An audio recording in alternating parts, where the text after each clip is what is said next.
If the unit digit of the 3-digit positive integer k is non-zero, what is the tens digit of k? So k is equal to some 3-digit number that looks like this, and we got to find the tens digit, that guy here, and all we know is our units digit, c, is non-zero.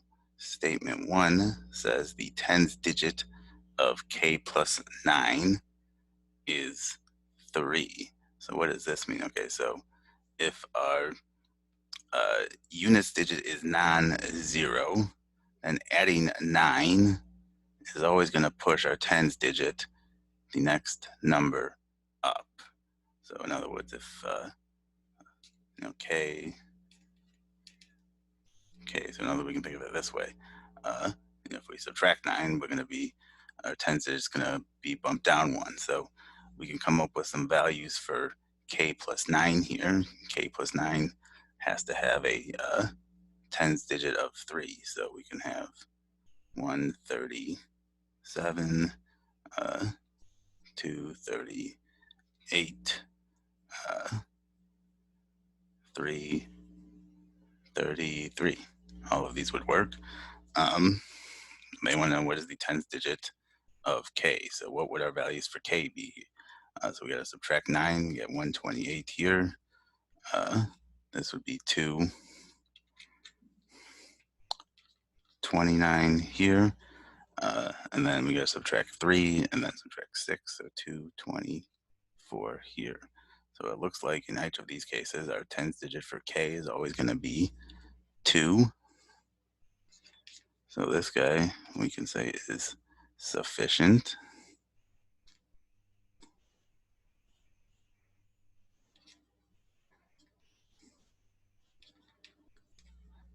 Because remember,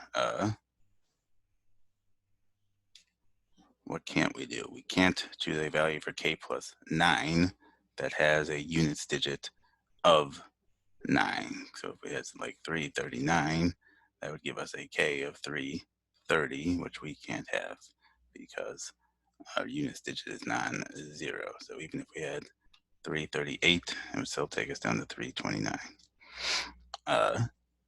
So that's sufficient. Units digit, and our tens digit, I should say, is 2. So what do we call it here? We said b. B is equal to 2. Statement 2.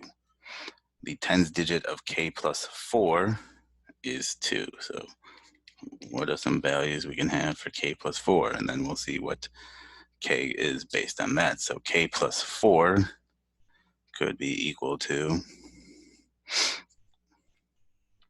121, 122, 123. Can't be equal to 124, right? Because that would give us a k of 120. So 125, 126. Let's just say 129 to see what happens there.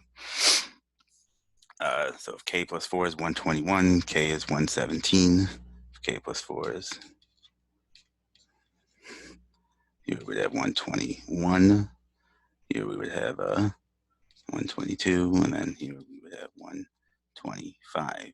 So note, for some of our cases, we have a tens digit of 1, and then for other ones, we have a tens digit of 2. So this is saying b is equal to 1 or 2, and that is not sufficient. It narrows down our options, but that is not enough. So our answer is just A.